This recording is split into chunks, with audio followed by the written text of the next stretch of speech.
Welcome to NS kitchen. இன்றைக்கி NS கிச்சனில் நம்ம என்ன பார்க்க போகிறோம் அப்படின்னு பார்த்தீங்கன்னா, வத்த குழம்பு எப்படி வைக்கலாம் அப்படிங்கிறத பார்க்கலாம். நான் வந்து எல்லா வகையான வத்தலும் எடுத்திருக்கேன். வந்து மணத்தக்காளி வத்தை, கொத்தரை வத்தை, சுண்டை வத்தை, மாவத்தை, இந்த 4 வத்தையும் போட்டு வத்த குழம்பு எப்படி செய்யலான்னு பார்ப்போம்.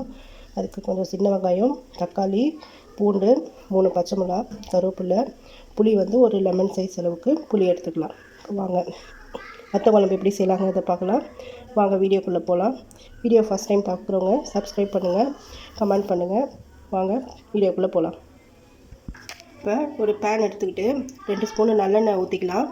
அதில் எல்லா வத்தலையும் ஒன்று ஒன்றா போட்டு வறுத்து எடுத்துக்குவோம். ஃபஸ்ட்டு கொத்தரை வத்தை போட்டுக்கிறேன்.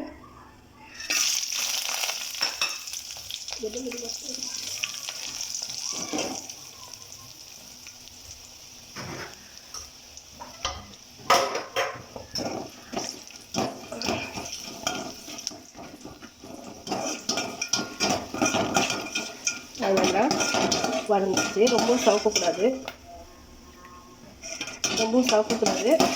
இல்லை ப்ரௌன் கலராக வந்தோடனே எடுத்துக்கலாம்.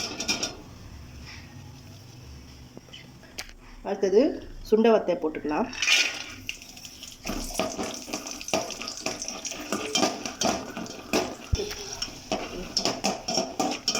இதையும் நல்லா ப்ரௌன் கலர் வந்தோடனே எடுத்துக்குவோம்.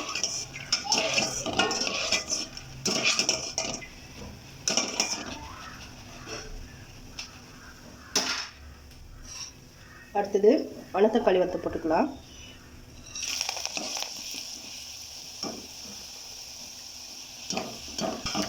மணத்தக்காளி வத்தை போட்டோடனே டக்குன்னு எடுத்துடணும், இல்லாட்டி கருகி போயிடும். அடுப்பை வந்து லோ ஃப்ளேமில் வச்சு தான் அதை வறுக்கணும்.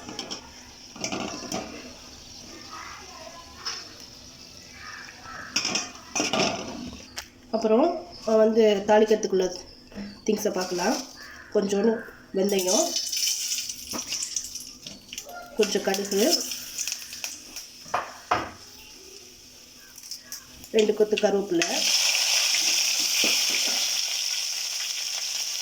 ஃபஸ்ட்டு எண்ணெயில் பூண்டு ஆட் பண்ணிக்கலாம்.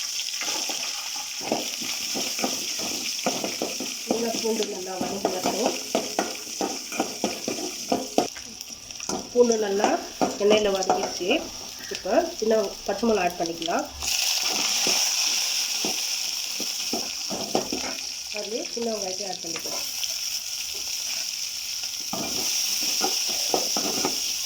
நல்லா வதங்கி வரணும். லைட்டாக உப்பு ஆட் பண்ணிக்கலாம். அப்புறம் சீக்கிரம் வெங்காயம் வதங்கிடும்.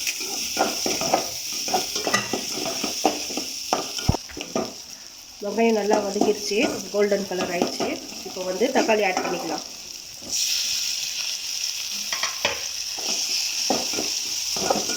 தக்காளி நல்லா வதங்கட்டும்.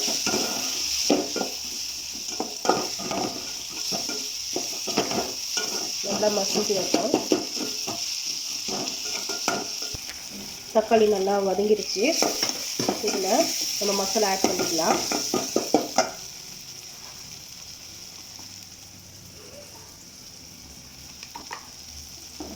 மிளகாத்தூள் நம்ம காரத்துக்கு அந்த மாதிரி போட்டுக்கலாம். நான் வந்து 2 டீஸ்பூன் ஃபுல்லாக போடுறேன். அப்புறம் மஞ்சத்தூள் சின்ன ஸ்பூன் ஆட்டி தான் 1 ஸ்பூன் போடுறேன்.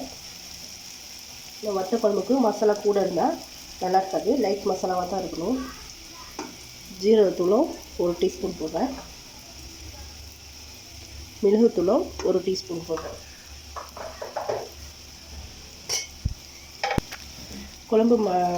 குழம்பு மசாலா தூளும் நம்ம அரைச்சி வச்சுருப்போம். அதில் வந்து 2 டேபிள் ஸ்பூன் போட்டுக்கலாம். மல்லித்தூள். இப்போ மசாலா நல்லா எண்ணெயில் வதக்கியாச்சு. இப்போ புளி கரைச்சி ஊற்றிக்கலாம்.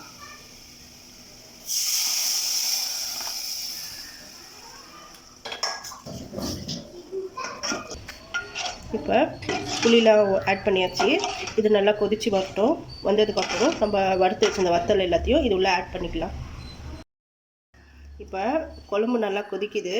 இதில் வந்து நம்ம மாவத்தை வந்து எடுத்துக்கிட்டோம் இல்லைங்களா, அது வந்து நல்லா தண்ணியில் போட்டு கொதிக்க வச்சுக்கலாம். ஏன்னா கொஞ்சம் அழுத்தமாக இருக்கும், கொதிக்க வச்சா கொஞ்சம் பொசு பொசுன்னு இருக்கும், சீக்கிரமாக வெந்துடும் குழம்புல. அதனால் அதை நல்லா கொதிக்க வச்சு எடுத்துக்கிட்டேன். ஃபஸ்ட்டு மாவத்தில் ஆட் பண்ணிக்குவோம்.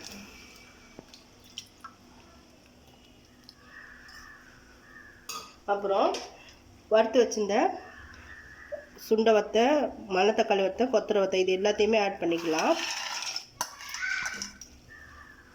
ஆட் பண்ணி கொஞ்சம் நல்லா கிளறி விட்டுக்குவோம். கிளறி விட்டு கொதிக்க விடுவோம்.